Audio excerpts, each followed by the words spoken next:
오늘 우리가 계속해서 온라인으로 예배를 드리게 되는데요. 우리 다 같이 마음을 모아서 우리 하나님 찬양 드리며 오늘 예배를 시작하겠습니다.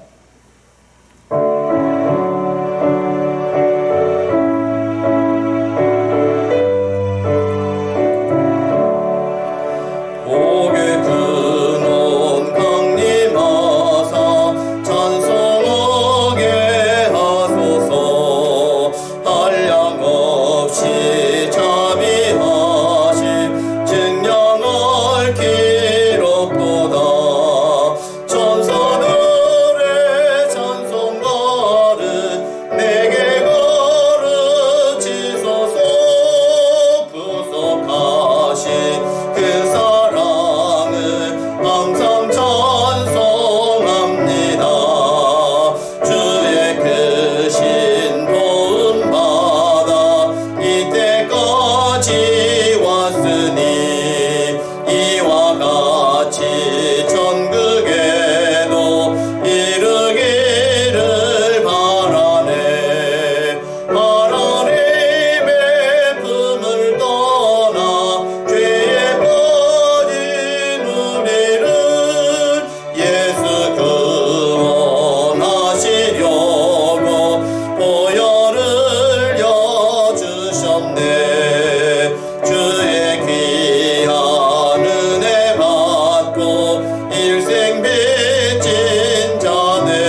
95편 말씀 낭독하겠습니다.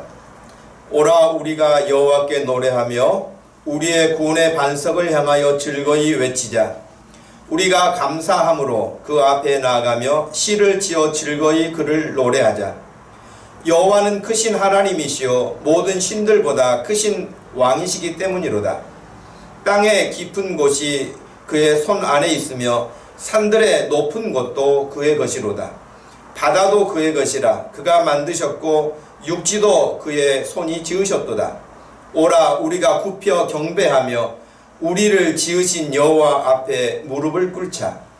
그는 우리의 하나님이시요 우리는 그가 기르시는 백성이며 그의 손이 돌보시는 양이기 때문이라. 아멘. 전능하사 천지를 만드신 하나님 아버지를 내가 믿사오며 그 외아들 우리 주 예수 그리스도를 믿사오니 이는 성령으로 잉태하사 동정녀 마리아에게 나시고 본디오 빌라도에게 고난을 받으사 십자가에 못 박혀 죽으시고 장사한 지 사흘 만에 죽은 자 가운데서 다시 살아나시며 하늘에 오르사 전능하신 하나님 우편에 앉아 계시다가 저리로서 산자와 죽은 자를 심판하러 오시리라. 성령을 믿사오며 거룩한 공회와 성도가 서로 교통하는 것과 죄를 사하여 주시는 것과 몸이 다시 사는 것과 영원히 사는 것을 믿사옵나이다. 아멘. 시간에는 김성년 집사님 대표 기도하시겠습니다.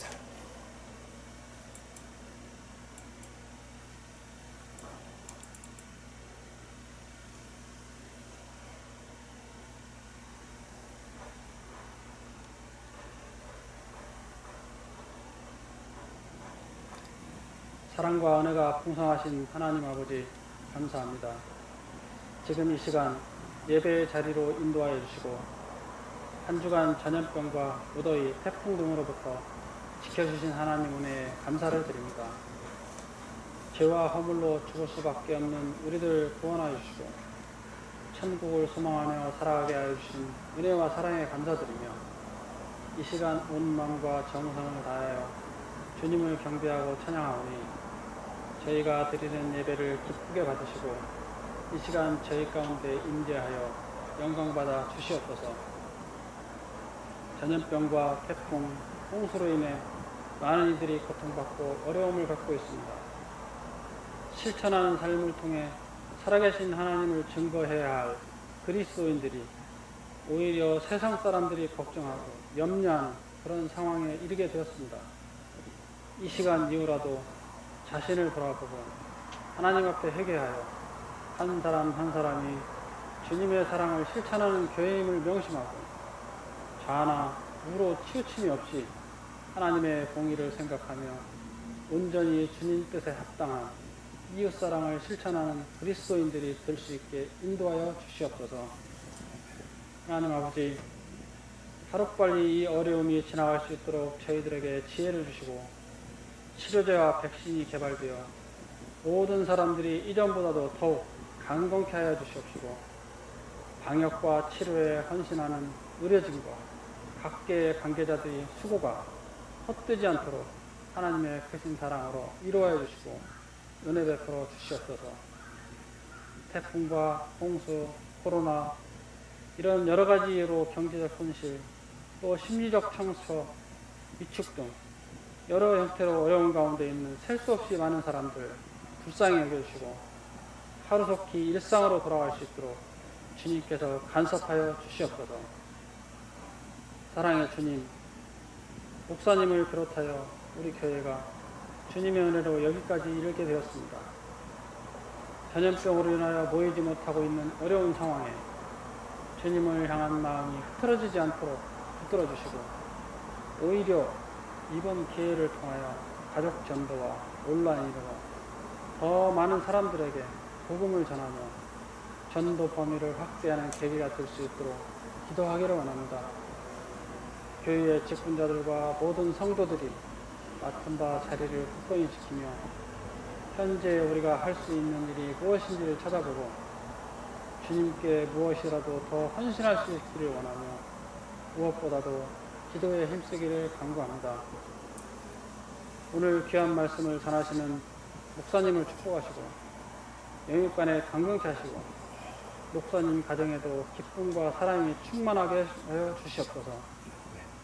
선포되는 말씀을 통하여 우리가 회개하고 변화되어 성령님을 만나고 체험하는 놀라운 역사가 이 예배를 통하여 나타나게 인도하여 주시옵소서.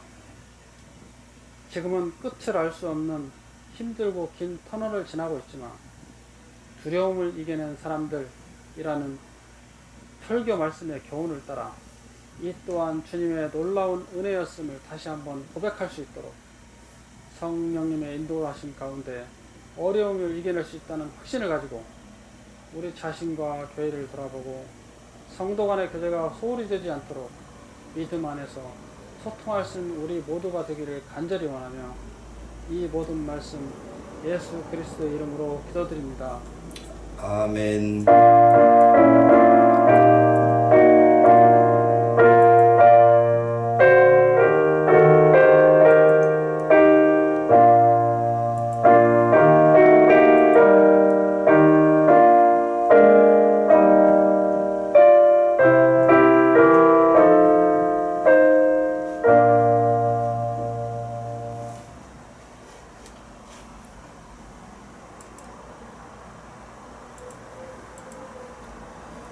그럼 교회 광고 시간 몇 가지 사항 이렇게 확인하시기 바랍니다.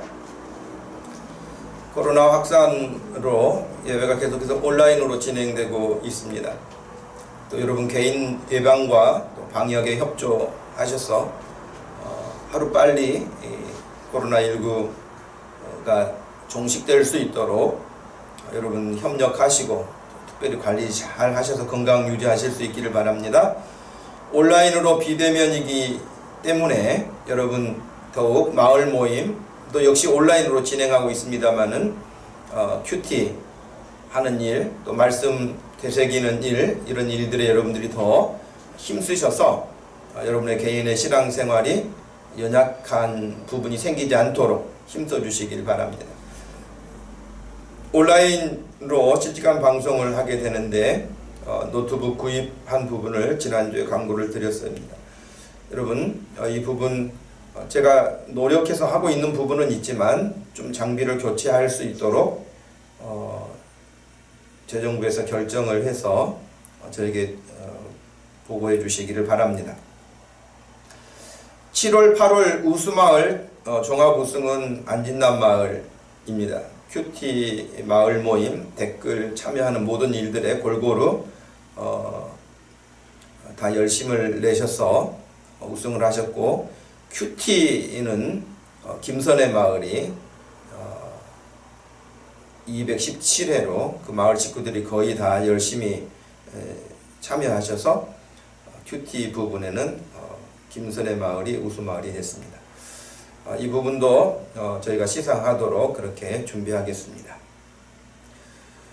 그리고 여러분 우리가 지금 온라인으로 진행되고 있는 것 여러분 잘 아시는 것처럼 이제 우리의 전도 영역이 예배당 앞에 있는 도로가 아니고 또 우리가 살고 있는 목동 지역이 아니라 오프라인을 넘어서 온라인으로 지금 접속이 되는 시대니까요. 전국적으로 여러분이 알고 있는 모든 사람들에게 복음을 전할 수 있는 아주 좋은 기회라고 생각을 합니다. 물론 가족 전도도 있고요, 이웃 전도, 여러분 전도 대상자들에게 예배당까지 데리고 오기는 힘들어도 온라인으로 접속해서 복음을 들을 수 있도록 하는 일 더 적극성을 가지고 하면 좋겠다, 이렇게 말씀을 드립니다. 유튜브에서 우리 교회를 검색을 하면 실시간 하고 있는 장면이 뜨기 때문에 쉽게 들어올 수 있습니다. 여러분 더 열심으로 우리가 복음 전하는 일에 앞장설 수 있기를 기대합니다. 이 시간 하나님께 드린 예물을 위해 같이 기도하겠습니다. 하나님 아버지 감사합니다. 오늘 이렇게 귀하고 복된 주일 아침 저희가 각 처소에서 그리고 가정에서 하나님을 향하여 예배하고 있는 이 예배자들을 주님이 기억하여 주시고 그들의 마음을 주의 거룩하신 성령으로 충만하게 하심으로 세상의 악하고 죄악된 생각들은 소멸되게 하시고 오직 우리 주님의 거룩한 성품으로 충만한 시간이 되게 하여 주옵소서. 하나님 아버지 앞에 이 시간도 시간을 구별하여 또 마음을 단장하여 하나님께 예배하는 이들의 그 삶을 축복해 주셔서 그들의 직장이나 사업장이나 그들의 가정의 자녀들이나 또 장래 모든 일에 이르기까지 우리 하나님께서 일절 책임져 주시고 우리 주님과 더불어 승리할 수 있는 이 땅의 삶이 되게 하여 주시옵소서. 하나님 아버지 이 시간에도 11조 예물과 감사헌금 또 주일헌금 성교헌금 하나님 앞에 구별하여 드리는 그 마음들을 주님이 받으시는 줄로 믿사오니 하나님 이 땅에 사는 날 동안 물질의 어려움 당하지 않도록 필요한 것들을 채워주시고 축복하여 주시옵소서. 특별히 이 시간에 또 육체적으로 약한 부분을 가지고 있는 이들 주님 그 거룩한 손으로 어루만져 주시고 말씀해 주시고 치료의 강선을 비추어 주셔서 예배하는 도중에 깨끗하게 나음을 얻는 역사가 일어나게 하여 주시옵소서. 혹시라도 주님 만나지 못한 사람이 있다면 예배를 통하여 주님 만나는 놀라운 일도 일어나도록 간섭하여 주시옵소서. 예수님의 이름으로 기도하옵나이다. 아멘. 오늘 우리에게 주시는 하나님 말씀은 마가복음 2장 13절에서 17절까지 말씀 보겠습니다.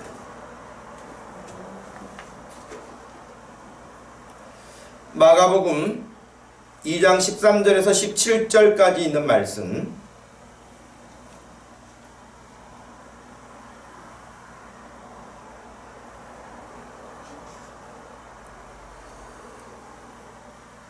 여러분 찾으셨으면 성경을 보시는 분들은 성경을 그리고 또 화면을 보실 수 있는 분들은 화면을 보시면서 같이 말씀을 읽겠습니다. 예수께서 다시 바닷가에 나가심에 큰 무리가 나왔거늘 예수께서 그들을 가르치시니라. 또 지나가시다가 알페오의 아들 레위가 세관에 앉아 있는 것을 보시고 그에게 이르시되 나를 따르라 하시니 일어나 따르니라. 그의 집에 앉아 잡수칠 때에 많은 세리와 죄인들이 예수와 그의 제자들과 함께 앉았으니 이는 그러한 사람들이 많이 있어서 예수를 따르미르라. 바리새인의 서기관들이 예수께서 죄인 및 세리들과 함께 잡수시는 것을 보고 그의 제자들에게 이르되 어찌하여 세리 및 죄인들과 함께 먹는가? 예수께서 들으시고 그들에게 이르시되 건강한 자에게는 의사가 쓸데없고 병든 자에게라야 쓸데있느니라. 나는 의인을 부르러 온 것이 아니요 죄인을 부르러 왔노라 하시니라. 아멘. 여러분 오늘 이렇게 온라인으로 우리가 예배를 드립니다마는 오늘부터 몇 주간에 걸쳐서 건강한 신앙생활에 대한 부분을 좀 전해야 되겠다는 생각을 합니다.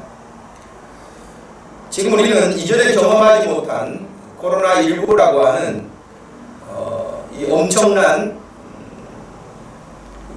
파괴력 그리고 두려움 혹은 공포 그리고 아픈 어떤 사람들만 거기에 멈추는 것이 아니라 전 세계가 멈추게 되는 경제적인 부분 말할 것 없이 어려움을 갖고 있는 게 사실입니다.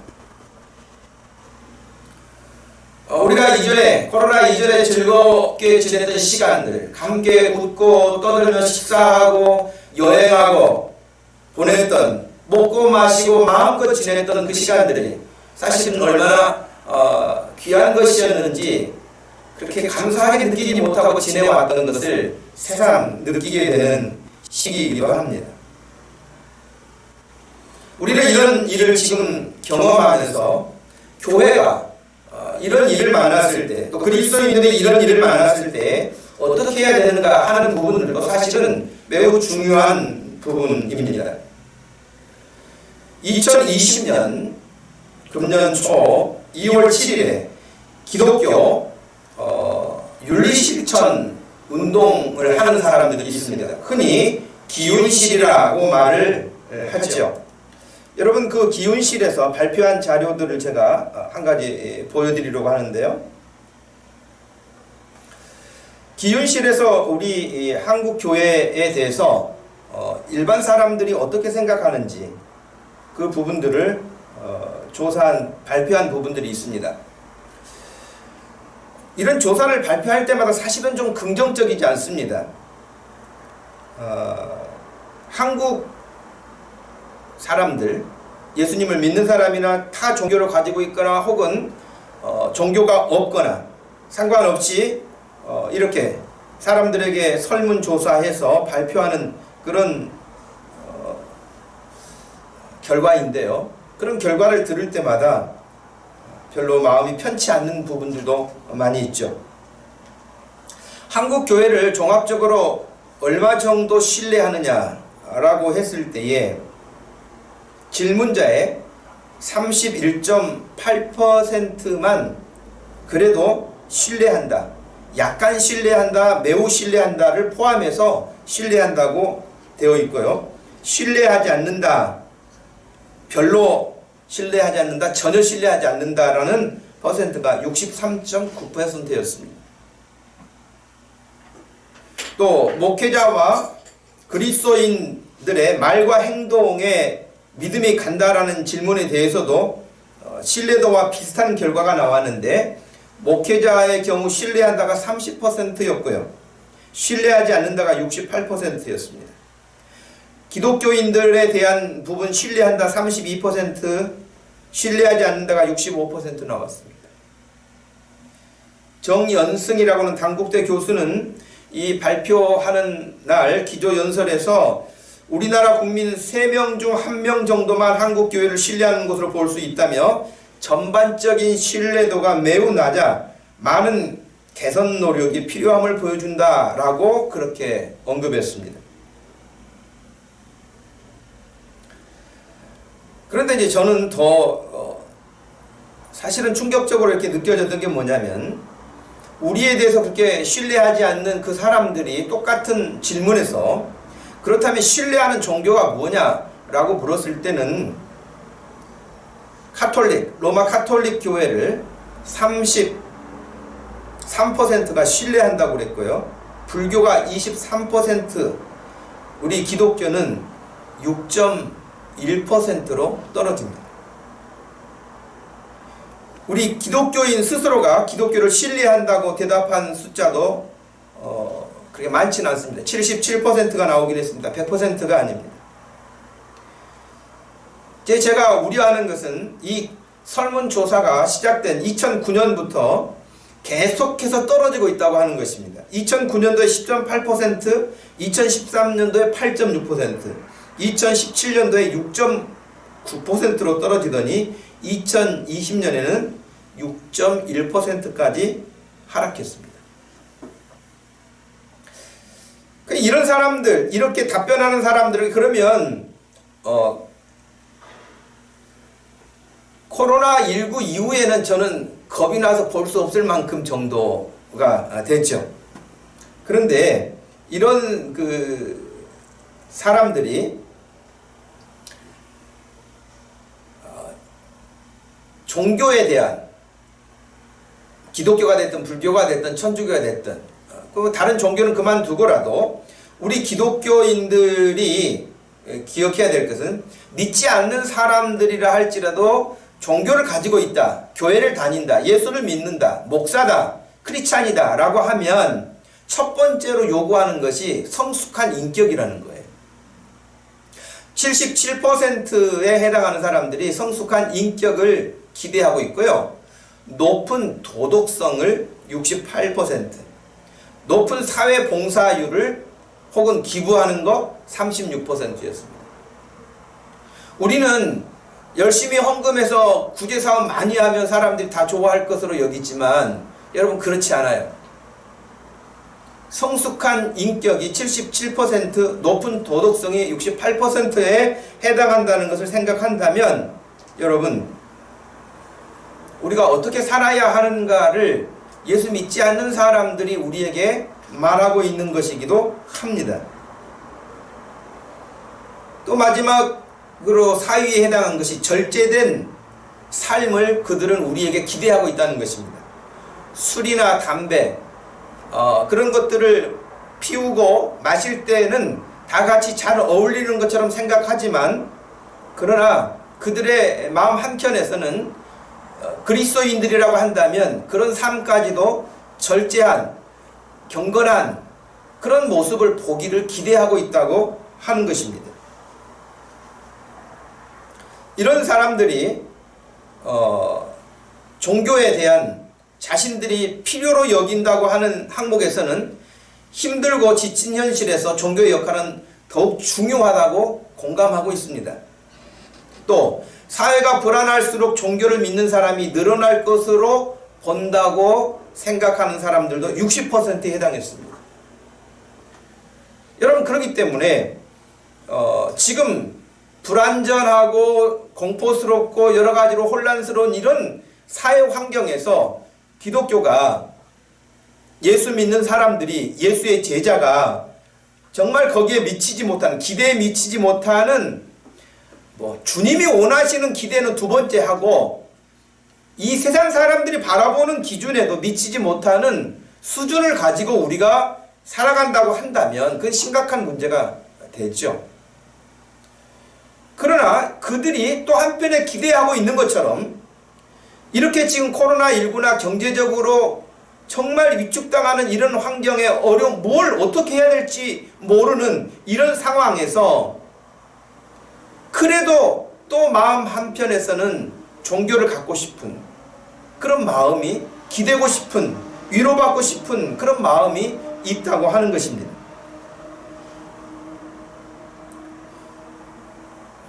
전도하기 힘들고 하나님의 복음을 전파하라고 말씀하셨고 제자를 삼으라고 말씀하셨는데, 여러 가지로 장애물이 많이 있지만 우리가 하나님의 말씀에 충실하게 살기만 해도 복음 전파는 굉장히 힘을 얻어갈 수 있을 것입니다. 이런 사회적 통계를 말씀드리는 것은 우리가 생각하기로 우리끼리 잘한다고, 우리끼리 좋으면 되지, 우리끼리 격려하고 그런 것도 필요하겠지만, 하나님을 믿는 하나님의 백성들이라고 하는 사람들이 모인 교회, 그 교회가 성경적으로 어떠한 모습이어야 하는가 하는 것은 매우 중요한 일입니다. 동시에 그런 모습이 예수를 믿지 않는 넌 크리스찬들을 향하여서 어떤 모습으로 다가갈 수 있는지, 사회성, 사회관계성, 그들이 우리를 향한 인식, 이런 부분들 역시 개선해서 복음이 얼마나 복된 것인가를 알려줄 수 있는 그런 생활이 되어야 할 것입니다. 우리는 예수님을 전하면서 복음이라고 말하지요. 기쁜 소식이라고 말하지요.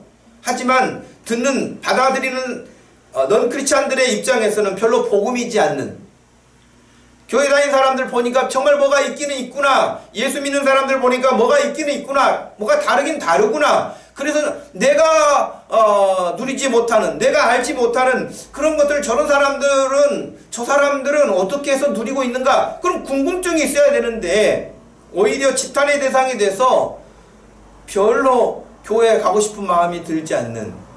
그래서 여러분, 아까 설문조사에 제가 충격적인 그 부분을 보게 됐는데, 종교에 대한 이미지를 했을 때 절에 다니는 사람, 불교 신자, 로마 카톨릭, 천주교 신자, 기독교인, 이 세 그룹을 나눠 가지고 이미지 조사를 했는데, 여러분 그 이미지를 보십시오. 그 이미지가 타 종교에 대해서는 온화한 느낌이라든지 또 차분하고 따뜻하고 친절하다는 느낌이 높은 반면에, 우리 기독교인들을 바라보는 그 세상 사람들의 눈은 거리를 두고 싶은 사람들로 바뀌었습니다.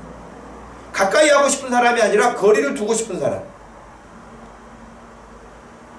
이중적인 사람, 심지어는 여러분 사기꾼과 같은 이미지가 떠오른다라고 할 만큼 얼마나 지금 코로나19 이후에 기독교에 대한 이미지가 급락하고 있는지, 부정적인 모습이 되었는지. 우리가 이런 일을 생각한다면 그냥 뭐 다른 사람들이 뭐라고 말하든 그 무슨 상관입니까? 우리끼리 예수 잘 믿으면 되지. 그렇게 생각할 부분이 아니라고 하는 것입니다. 분명하게 우리 주님께서 말씀하셨죠.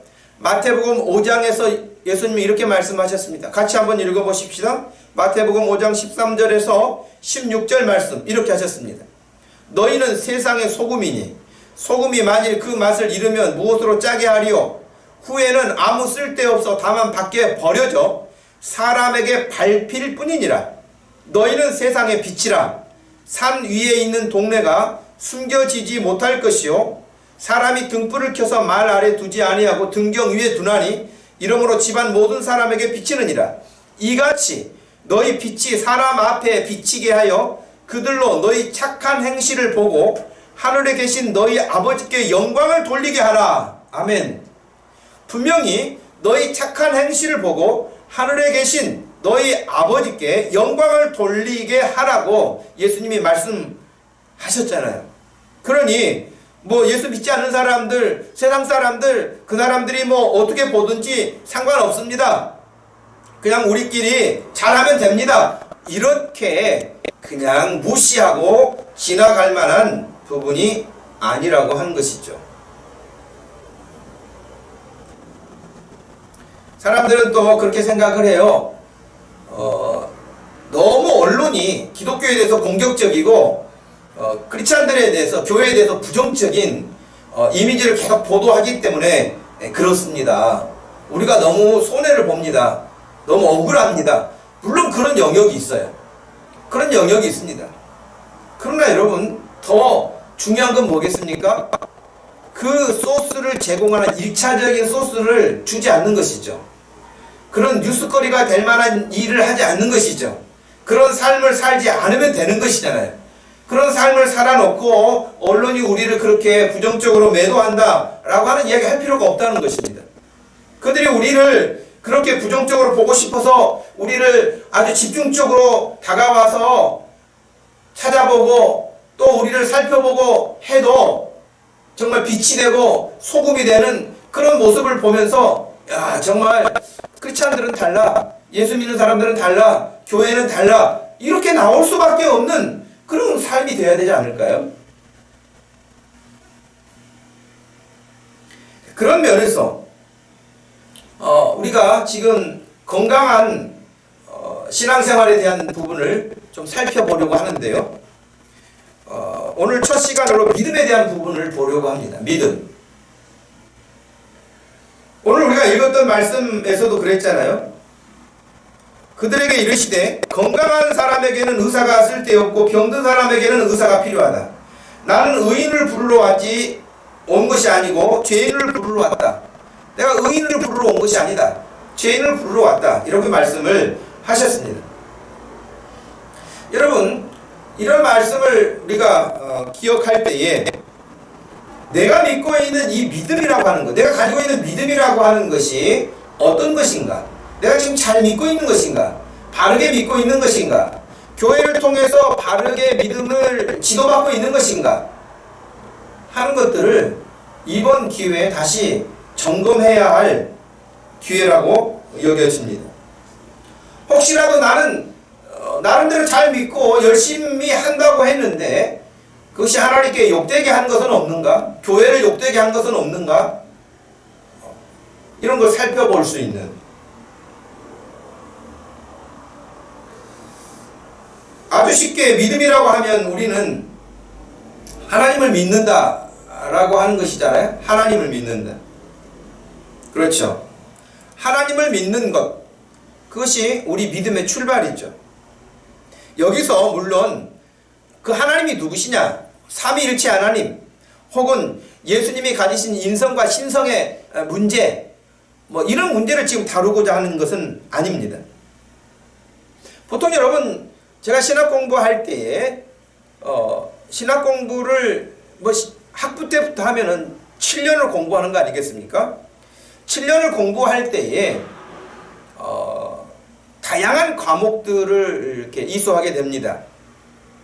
성경은 어떤 책인지, 혹은 성경은 어떻게 해석해야 되는지, 성경을 가지고 어떻게 설교해야 되는지, 뭐 해석하기나 설교하기나 또 이 성경을 가지고 어떻게 하나님을 섬겼는지에 대한 믿음의 사람들의 역사, 그 교회 역사죠. 교회사에 대한 부분들. 우리가 로마 가톨릭 교회가 하나님의 말씀을 어겼을 때에, 하나님의 말씀에서 빗나갔을 때에 어떻게 바르게 말씀을 잡게 되었는가, 그리고 종교 개혁사, 뭐 이런 부분들을 공부하게 됩니다. 또 동시에 창세기부터 요한계시록까지 소개되어 있는 수많은 하나님의 말씀들을 근거로 해서 하나님은 어떤 분인지, 예수님은 누구신지, 성령님은 어떤 분이신지, 교회는 무엇인지, 이런 부분들을 조직화시켜서 공부하는 조직신학이라고 하는 공부도 하게 됩니다. 그런데 그렇게 공부를 한다고 해서, 혹은 또 그 이후에 더 박사과정, 박사 이상의 공부를 한다고 해서 그 사람이 다 옳다, 다 바르다, 성령 충만하다, 이렇게 보장해 주지는 못합니다. 왜냐하면 여러분, 엉터리 같은 이단 사상의 가르침을 받고 있는 수많은 사람들 중에도 그렇게 공부 많이 한 사람들도 있거든요. 중요하게 여기는 것은 성경을 읽을 때 성경이 말씀하고 있는 그 본 정신이 무엇인가에 대한 부분을 살피는 것입니다. 성경은 읽어놓고 자기 생각을 거기에 가미시켜서 성경과 전혀 상관없는 이야기를 해간다면 그것은 하나님의 뜻을 전하는 것도, 하나님의 말씀을 듣는 것도 아닐 것입니다.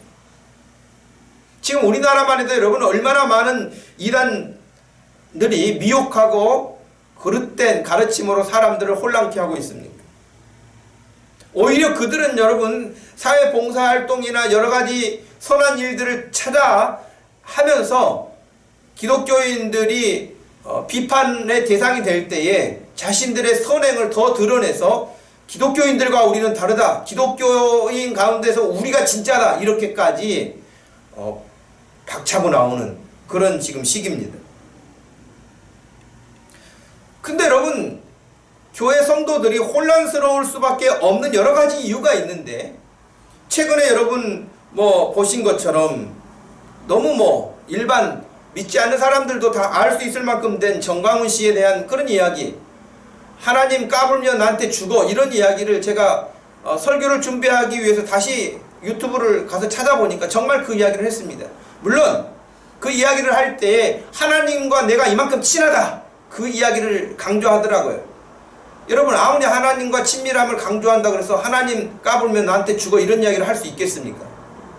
그 사람이 순간 정신이 이상해져서 그런 말을 했다 할지라도 그 농담으로라도 할 수 있는 이야기가 아닙니다. 그런데 이런 사람을 굉장히 많은 사람들이 지지해주고, 한기총의 대표 회장을 했던 대한민국의 큰 교회 목사들이 정광훈 씨를 굉장히 지지해 주었습니다. 그러니 일반 보통 성도들은 아니 저 대형교회 목사도 지지해주고 응원하는데 우리가 뭘 알겠어, 다 맞겠지, 이런 생각을 하게 되는 것이죠. 제가 그 사람들의 실명을 거명하지는 않겠습니다만 부산에서도 대표적인 어떤 목사님, 서울에서도 대표적인 목사님들 몇 분, 목사라고 호칭하고 싶지 않지만 그럴 만큼 유명한 사람들인데, 그들이 사람들 앞에서 그렇게 정광훈 씨를 지지 발언하는 것으로 인해서 사람들이 더욱 혼란하게 되어지는 것이고, 정말 저렇게 하는 것이 나라를 구하는 것인 것처럼 착각하게 되는 일들도 지금 진행되고 있는 것입니다. 저는 정치적으로 진보니 보수니 이런 말씀을 하고자 하는 것은 아닙니다. 그런 말 하고 싶지 않습니다. 하지만 우리가 신앙인으로서, 하나님의 백성으로서 옳고 그름에 대한 분별력은 가져야 된다고 하는 것입니다. 오늘 우리가 읽었던 말씀을 여러분 다시 한번 보시겠습니까?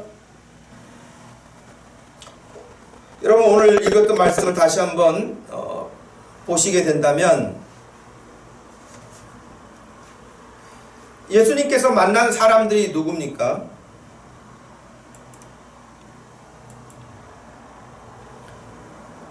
몇 사람들로 이렇게 분류가 되어지는데요. 예수님이 등장하시죠. 그 다음에 세리 레이라는 사람이 등장하지만 세리 레이만 있는 것이 아니라 그와 함께한 많은 사람들이 있었습니다. 또 동시에 죄인들이라고 되어 있죠. 보십시오. 예수님이 등장하셨죠. 그 다음에 알페오의 아들 레위 등장했죠. 그 다음에 그의 집에 앉아 잡수실 때 많은 세리가 등장하죠. 또 많은 죄인들이 예수님과 그의 제자들과 함께 앉았다. 그리고 또 등장한 마지막 사람들이 바리새인의 서기관들이 거기에 등장합니다. 그러면 먼저 여기서 말하는 이 바리새인들은 누구인가? 여기 바리새인들만 예수님과 세리들과 죄인들과 제자들과 한 그룹을 이루고 있다면 그 반대편에 있는 사람들이 바리새인들인데, 그럼 바리새인들은 누구인가? 바리사이라고 하는 그 원뜻은 여러분 구별한다는 뜻이에요. 구별한다. 구별된 사람들, 자기 스스로들이 구별됐다고 생각하죠. 그도 그럴 것이 이 사람들은, 이 바리새파 사람들은 그 당대에 강력한 종교 공동체였는데, 모세가 전해 주었던 구약성경의 십계명, 모세 율법을 아주 문자적으로 철저하게 지키는 그런 사람들입니다.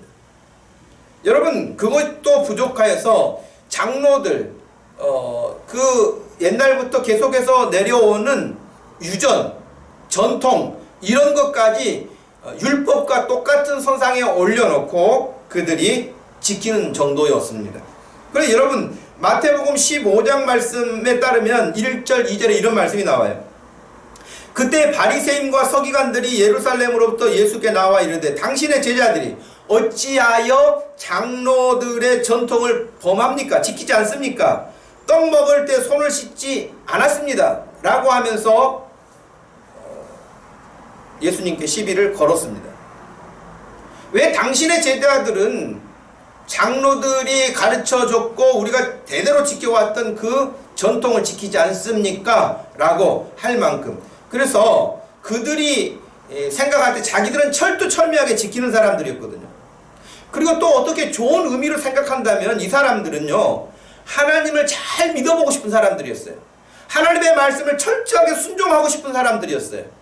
그러다 보니 그것이 더 깊이 빠져서 정말 문자 그대로를 지키려고 하는, 그 말씀의 본뜻이 무엇인가는 두 번째 치고 문자에 갇혀버린 그런 결과에 이르게 된 것이죠.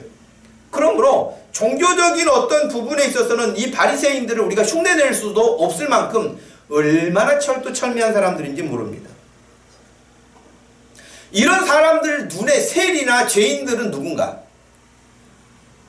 예수님 시대에 세리라고 하는 사람들에 대한 부분을 이렇게 정의 내린 사람이 있어요. 로마 시대 역사학자였던 리비라고 하는 사람이 말을 했는데, 세리를 메케스라고 하거든요, 히브리어로. 이 메케스라고 하는 세리들은 세리들이 있는 곳에는 법이 존재하지 않았고 돈을 내야 하는 사람들에게는 자유가 존재하지 않았다라고 로마 역사학자 리비가 그런 이야기를 합니다. 한마디로 여러분, 어마어마한 권력을 휘두른 것이죠. 세리가 있는 곳에는 법이 존재하지 않았다고 하니까 법을 완전히 다 무시한 것이고요. 돈을 내야 하는 사람들에게는 자유가 없었어요. 하라고 하는 대로만 해야 하는 형편이었던 것이죠.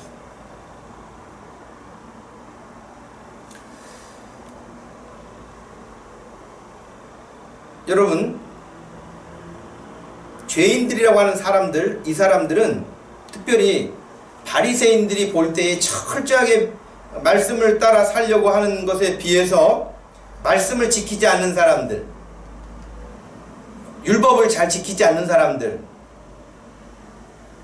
장로의 전통을 잘 따르지 않는 사람들, 이런 사람들은 전부 다 죄인 취급했어요. 성경에 세리와 죄인들을 동급으로 보는데 이런 사람들을 바리새인들은 철저하게 배척했죠. 이렇게 취급당하는 죄인들은요, 유대인들이 회당에 모여서 예배할 때 거기에 들어올 수 없었어요. 그만큼 거리를 두게 되었습니다. 멸시의 대상들이기도 했죠.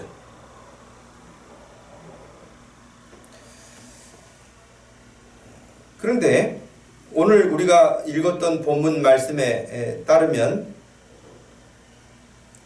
예수님은 많은 사람들 중에 하필이면 이런 사람들하고 가까이 하셨는가 하는 것이 문제입니다.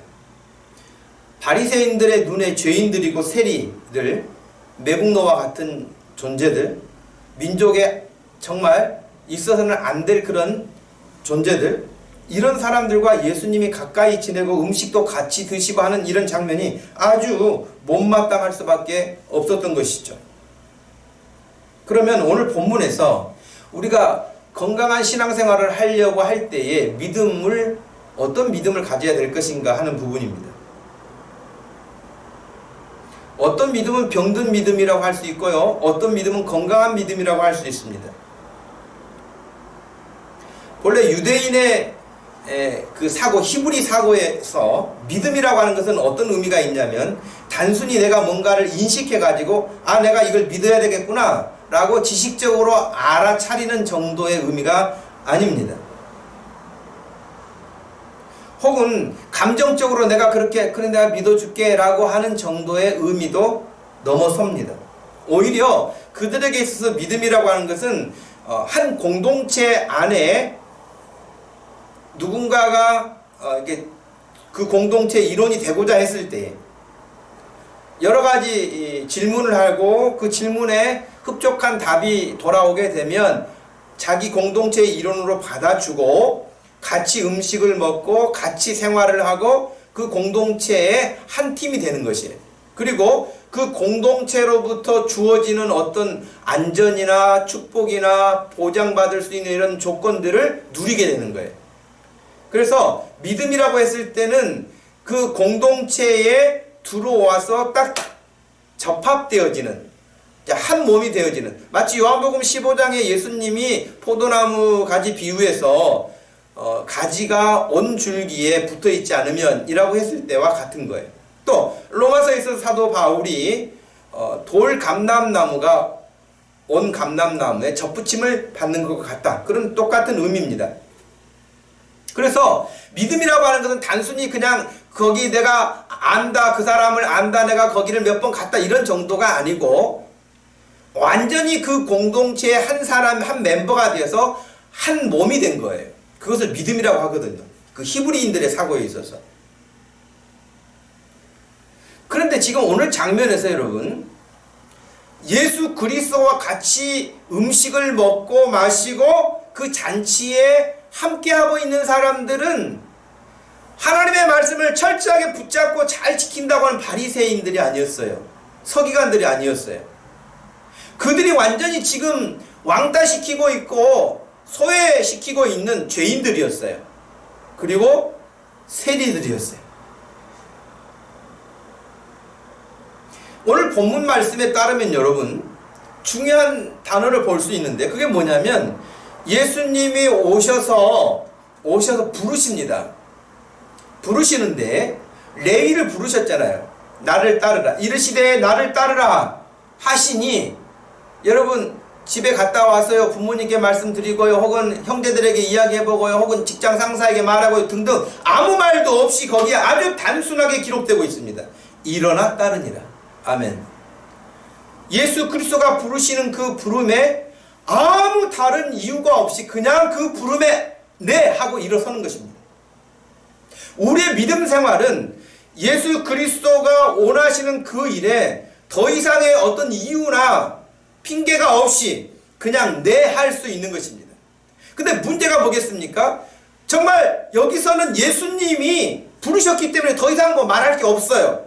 근데 예수님 이후에 사도들과 그 사도 이후에 속사도 이후에 지금 목회자들에 이르기까지 목회자가 주님의 이름을 대신해서 아무개를 부르거나 어떤 일을 명령하거나 그러면 여러분 그 일이 곧 예수님이 하신 말씀처럼 네 하고 할 수 있겠는가 하는 문제이죠. 이미 그것이 중세 로마 시대에 엉터리 같은 것으로 성경을 왜곡하고 그릇된 거짓된 가르침을 가르쳤던 사제들이 있었기 때문에 이미 그 부분이 깨졌죠. 많이 깨졌죠. 그리고 이 시대에 목사라고 할지라도 하나님의 말씀을 대언한다고 할지라도 여전하게 저게 하나님의 말씀인지 아니면 목사 개인의 생각인지 아니면 또 엉뚱한 다른 생각을 품고 있는 건지 사람들이 의심하게 되는 것이죠. 그래서 교회가 건강한 교회가 필요하다고 하는 건 여러분 누누이 강조했지 않습니까? 건강한 교회가 필요하다. 건강한 목회자가 필요하다. 이 시대가 건강한 신앙생활로 돌아가지 않는다면 정말 여기 열심을 냈던 바리새인들과 다를 바가 없는 결과에 끝나게 된다고 하는 것입니다. 중요한 것은 예수님이 부르셨을 때 네 하고 갔던 소외당했던 그 세리들과 죄인들은 예수님의 제자들은 예수님의 부르심에 네 했던 그런 사람들은 예수님과 함께 그들이 가지고 있는 공동체 먹고 마시고 즐거워하는 거예요. 근데 여러분 오히려 그 자리에 누가 있어야 되겠습니까? 원칙적으로는 바리새인들이 하나님의 말씀을 철저하게 붙잡고 그 말씀대로 살았다고 하는 또 산다고 자부심을 가지고 있는 그들이 그 자리에 가 있어야 되지 않았겠습니까? 근데 반대의 결과가 나오게 된 것입니다. 그래서 바리새인들이 16절에 그렇게 질문하잖아요. 바리새인의 서기관들이 예수께서 죄인 및 세리들과 함께 잡수시는 것을 보고 그의 제자들에게 이르되 어찌하여 세리 및 죄인들과 함께 먹냐? 물어봤어요. 제자들에게 물어봤는데 답은 17절에 예수님이 하십니다. 17절 예수께서 들으시고 그들에게 이르시되 건강한 자에게는 의사가 쓸데없고 병든 자에게라야 쓸데있느니라. 나는 의인을 부르러 온 것이 아니요 죄인을 부르러 왔다. 이 말을 그 앞의 말씀과 연결해서 그냥 다시 단순하게 적용한다면 나는 건강한 사람을 부르러 온 것이 아니고 병든 사람을 부르러 왔다. 그 말이잖아요. 근데 그 말은 바리새인들이 지금 죄인들로 취급하고 있는 그 사람들이야말로 병든 사람들이잖아요. 죄인들이잖아요.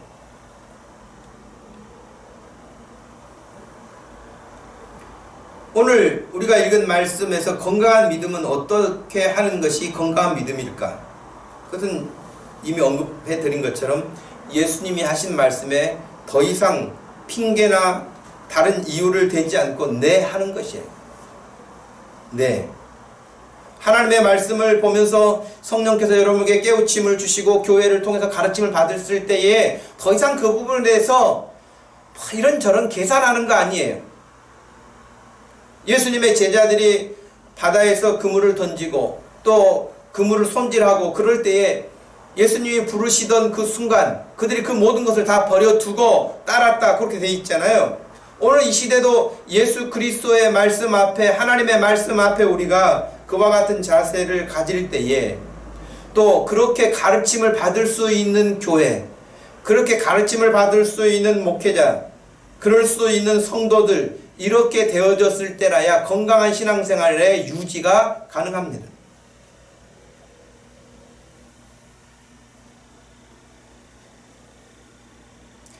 이 죄인들이라고 하는 사람들, 세리라고 하는 사람들은 무슨 생각으로 예수님의 부르심에 그 자리에서 일어나서 따랐을까요?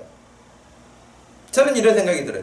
그들이 다른 사람들이 하도 죄인이라고 하니까 그냥 자기들이 죄인이라고 느꼈든지 아니면 본인 스스로들이 생각할 때도 내가 정말 문제가 많다. 여러분 누가복음 18장에 나와 있는 그 세리의 기도에서 그런 장면이 나오잖아요.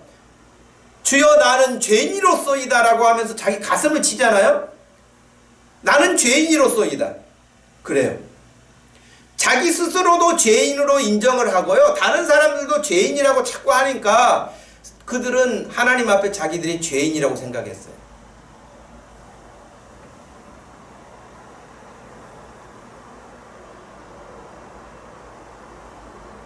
자기가 죄인이라고 인정하는 사람은 하나님의 말씀이 예수 그리스도의 그 부르심이 엄청난 파워풀한 목소리로 들리는 거예요. 레위야 나를 따르라. 예수님이 뭐 소리를 지르지는 않으셨을 거예요. 목청을 높이지 않으셨을 거예요. 그런데도 불구하고 듣는 레위의 입장에서는 나 같은 사람을 불러주신 것에 대해서 다 나를 왕따시키고 다 나를 그렇게 소외시키는데 나를 가까이 하지 않는데 그 유명하신 분이 그 훌륭하신 분이 아니 예수님이 내가 그분에 대해서 깊이까지 잘 모르지만 그분이 나를 부르시고 나를 따르라고 하신 것에 대해서 레위의 귀에는 아주 생생하게 또렷하게 들리고 예수님이 보였을 것입니다. 이 시대도 여전하게 마찬가지예요. 여러분 자신이 철저하게 죄인이라고 인정하고 있는 사람들은 하나님의 말씀을 볼 때 다 내게 하는 말씀으로 보여요. 말씀을 들을 때도 저것 정말 나 들으라고 하시는 말씀이구나 그렇게 들려요. 그런데 바리새인과 같이 의인들은 어떻게 들립니까? 평가해요. 왜 설교를 저렇게 해? 나는 저 정도는 아니지. 오늘 설교는 내가 들어야 될 설교가 아니네. 누군가가 들어야 돼. 나는 그래도 주일 성수도 하고 11조도 하고 나는 봉사도 하고 나는 그래도 좀 믿는 사람 난 집사답게 이런 것도 해. 그러나 이거 안 하는 사람들도 얼마나 많은데 등등 이렇게 생각하기가 쉽다는 거예요. 그런 사람들 귀에는요 말씀 들리지 않습니다. 예수님의 부르심이 들리지 않습니다. 그렇기 때문에 들리지 않는데 어떻게 순종하겠습니까? 무한 반복해서 흉내는 내지만 아무 생명력 없는 시간의 연장이 길어질 뿐입니다.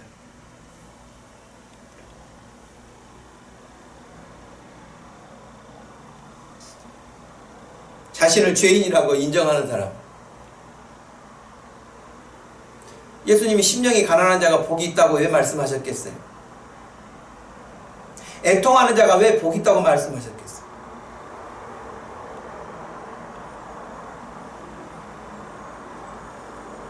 이런 믿음을 가진 사람은 예수님이 누군지를 알고 싶어하는 사람입니다.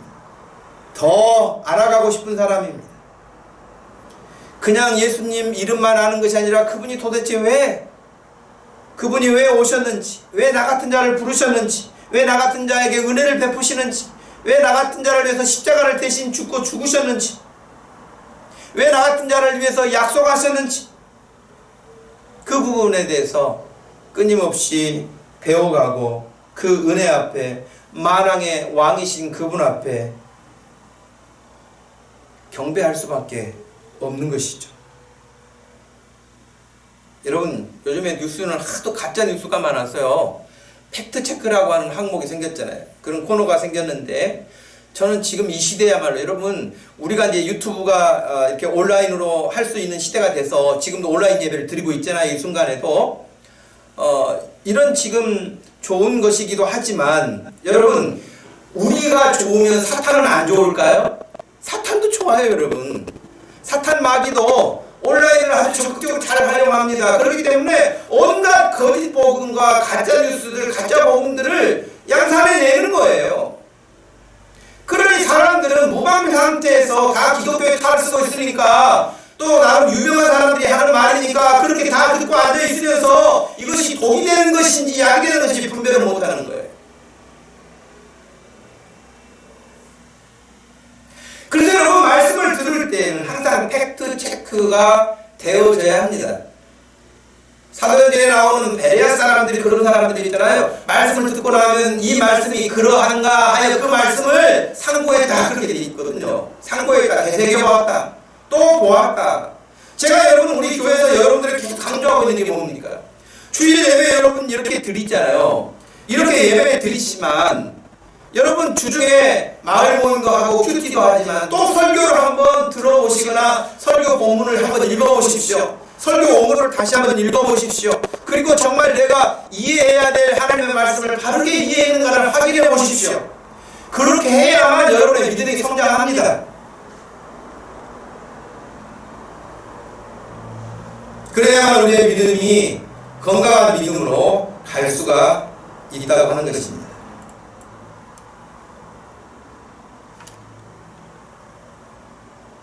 여러분 말씀을 고린도후서 13장 5절 말씀을 보시면 너희는 믿음 안에 있는가 너희 자신을 시험하고 너희 자신을 확증하라.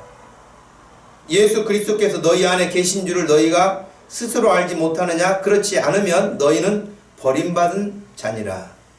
아멘. 여러분 오늘도 주일이잖아요. 예배를 어떤 마음으로 준비하셨어요? 제가 지금 여러분의 가정에서 예배드리고 있는 여러분의 모습을 제가 볼 수 없기 때문에 여러분의 복장이 어떤 복장인지 모르겠어요. 예배당에 올 때처럼 복장을 지금 그렇게 단정하게 입고 예배를 드리고 있는지, 아니면 그냥 정말 편한 바지 입고 씻지 않고 예배 드리는 사람이 혹시 있을지 그건 모르겠어요. 그렇다면 여러분 안 되겠죠. 온라인이기 때문에 더 준비해야 되잖아요. 씻고 옷도 단정하게 입고 예배당에 모여서 우리가 하는 것 이상으로 하나님 앞에 준비해야 될 것들 준비하고, 그런 마음으로 찬양하고, 그런 마음을 모아서 헌금을 드리고, 그런 마음을 모아서 기도하고, 그렇게 섬기는 거 아니겠어요? 오늘 주일인데 그냥 온라인 이제 예배 마쳐지면은 끝났다라고 그냥 다시 온 상태로 돌아가 가지고 그런 모습이 아니라 주일을 어떻게 보내야 될 것인가, 오늘 말씀을 다시 곰곰이 생각하고 내가 가진 믿음 진짜 건강한 믿음인가, 주님이 원하시는 믿음인가 하는 것을 확인할 수 있는 시간들이 되기를 바랍니다. 결과적으로 병든 사람 취급하며 자신들은 건강하다고 생각했던 바리새인들은 병든 믿음이었고, 죄인 취급 당하고 세리 취급 당하고 온갖 수모를 당하며 살았던 그들은 건강한 신앙으로 들어섰습니다. 우리가 살고 있는 이 시대에도 여전히 의인으로 여기며 사는 사람들이 많습니다. 하나님을 믿지 않고 따르지 않으면서도 죄인이라고 생각하지 않습니다. 자신들은 도덕적으로 우월하다고 혹은 기독교인들을 비난하면서 아주 상식적이며 이성적으로 판단하고 산다고 자기 자신들을 자부하는 사람들이 지금 대한민국에는 가득합니다. 어두울수록 작은 빛이라도 빛나는 것처럼 이렇게 혼란스러운 이 시대에 무엇이 바른 것인지 더 또렷하게 배우고 믿고 익히고 훈련하고 그런 교회 되고 그런 목사 되고 그런 성도 되어서 이 세상에 빛이 될 수 있는, 소금이 될 수 있는 그런 교회가 되기를 소원합니다. 이럴 때 우리가 해야 할 일은 조용히 예수님을 따르는 것입니다. 예수님을 닮아가는 것입니다. 예수님과 함께 걷는 것입니다. 예수님과 함께 생각하고 함께 생활하는 것입니다. 오늘부터 여러분의 삶이 또 이렇게 주님과 함께 힘차게 출발할 수 있는 날이 되기를 주님의 이름으로 축복합니다. 기도하겠습니다. 고마우신 하나님 아버지 감사합니다. 사람들로부터, 세상으로부터 따가운 시선을 피할 수 없었던 죄인들, 세리들, 그 안에 제가 있음을 잘 압니다. 저는 제 자신이 생각해도 죄인이고 다른 사람들이 평가했을 때도 그렇게 높은 수준의 사람은 아닙니다. 우리 모두가 다 그런 사람들입니다. 그래서 주님이 필요합니다. 주님이 아니시면 소망이 없습니다. 주님 그래서 저를 붙들어 주셔야 되고 저를 긍휼히 여겨 주시고 주님께서 은혜 베풀지 않으면 살 수 없는 사람입니다. 오늘 여기 모인 또 함께 예배하는 사랑하는 모든 성도들이 주님 앞에 주님의 그 잔치에 함께 동참했던 죄인들과 세리들처럼 예수님의 제자들처럼 예수님의 부르심에 네 하고 따를 수 있는 믿음 되기를 원하고, 주의 말씀을 옳게 인식할 수 있고 가르침 받을 수 있고 가르칠 수 있는 그런 교회 되고 그런 성도 되고 목회자 될 수 있도록 우리 모두를 주님 붙들어 축복하여 주시옵소서. 감사하신 예수님의 이름으로 기도하옵나이다. 아멘. 다 같이 305장 찬양 드리겠습니다.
생일 맞이한 두 청년을 위해서 우리 축하하는 시간을 갖겠습니다. 기도하겠습니다.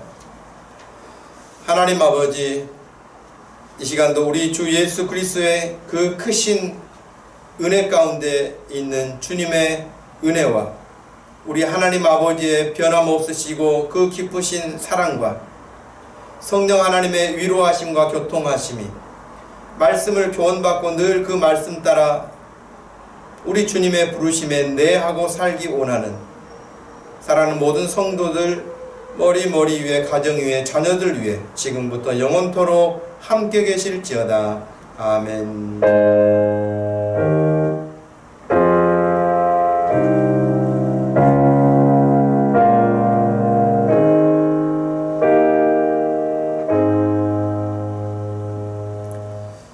여러분 생일 축하 할 사람이 지난 주일에 사실은 서찬양 우리 청년을 축하했어야 되는데 지나쳤어요. 그래서 늦었지만 우리 찬영이를 축하하고 또 세진이가 7일이 생일인데 우리 세진이를 축하하고 우리 두 번 생일 축하 노래 두 번, 첫 번째는 찬영이를, 두 번째는 세진이를 한번 축하 노래 합시다. 생일 축하합니다. 생일 축하합니다. 사랑하는 찬영이 생일 축하합니다. 생일 축하합니다. 생일 축하합니다. 사랑하는 세진이 생일 축하합니다.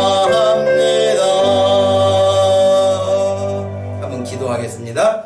하나님, 우리 찬영이가 생일을 맞이했었고 또 세진이가 생일을 맞이하게 됩니다. 사랑하는 귀한 두 청년을 주님이 기억해 주시고 지금까지 지켜주신 거 감사하고 주님 앞으로 펼쳐주실 이들의 장래 일들을 크게 축복하시며 하나님 그 축복을 누릴 수 있는 믿음의 아들과 딸이 되게 하여 주시옵소서. 하나님 아버지 늘 평강 주시고 주님과 더불어 승리하고 소망 중에 즐거워하며 하나님의 신실한 아들과 딸로 이 좋은 청년의 때를 하나님께 헌신하며 살게 하여 주옵소서. 모든 것을 주께 감사하오며 예수님의 이름으로 기도합니다. 아멘. 여러분 오늘 주일 오후도 주님 안에서 평안한 시간 보낼 수 있기를 바랍니다. 이상으로 온라인 예배를 여기서 마치겠습니다.